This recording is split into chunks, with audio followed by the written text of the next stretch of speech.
मैं कांग्रेस का समर्थन नहीं करती, लेकिन इसे एक ईमानदार नागरिक होने के नाते सुनिएगा।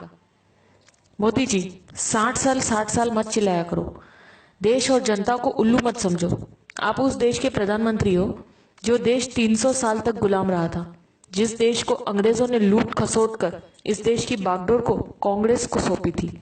1947 में देश में सुई तक नहीं बनती थी। सारा देश राजा रजवाड़ों के झगड़ों में बटा हुआ था। देश में मात्र 50 गांव में बिजली थी। पूरे राजस्थान मात्र में 20 राजाओं के पास फोन था। किसी गांव में नल नहीं थे। पूरे देश में मात्र 10 बांध थे। सीमाओं पे मात्र कुछ सैनिक थे। 4 विमान थे, 20 टैंक थे। देश की सीमाएं चारों तरफ से खुली थी। खजाना खाली था। ऐसे बदहाल में हमारा हिंदुस्तान कांग्रेस को मिला था। इन 60 सालों में कांग्रेस ने हिंदुस्तान में विश्व की सबसे बड़ी ताकत यानी सबसे बड़ी सेना तैयार की। हजारों विमान, हजारों टैंक, लाखों फैक्ट्रियां, लाखों गांव में बिजली, हजारों बांधों का कंस्ट्रक्शन, लाखों किलोमीटर सड़कों का निर्माण, परमाणु बम, हर हाथ में फोन, हर घर में मोटरसाइकिल वाला मजबूत देश इन 60 सालों में तैयार करके दिया है कांग्रेस ने। भारत ने पिछले 60 सालों में तरक्की भी बहुत की है। भूतपूर्व प्रधानमंत्रियों ने कई इतिहास रच दिए, जिसकी वजह से भारत आज एशिया की दूसरी सबसे बड़ी ताकत है। भारत दुनिया का सर्वश्रेष्ठ संविधान बन चुका है। भारत एशियाई खेलों में मेजबानी कर चुका है। भारत ने भागड़ा और रिहंद जैसे बांध भी बन चुके हैं। देश भामा न्यूक्लियर रिसर्च सेंटर का उद्घाटन कर चुका है। देश में तारापुर परमाणु बिजली घर शुरू हो चुका है। देश में कई दर्जन एम्स, आईआईटी, आईआईएमएस और सैकड़ों विश्वविद्यालय खुल चुके हैं। नेहरू ने नवरत्न कंपनियां स्थापित कर दी गई है। कई सालों पहले भारतीय सेना ने पाकिस्तानी सैनिकों को लाहौर के अंदर तक घुसकर मारा था और लाहौर पर कब्जा कर लिया था। पंडित नेहरू पुर्तगाल से जीतकर गोवा को भारत में मिला चुके थे।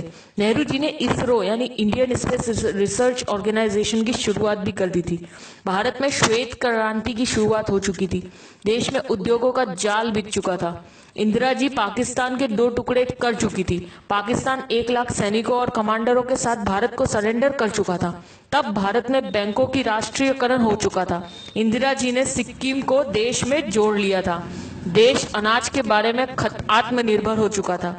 भारत हवाई जहाज और हेलीकॉप्टर तक बनाने लगा था।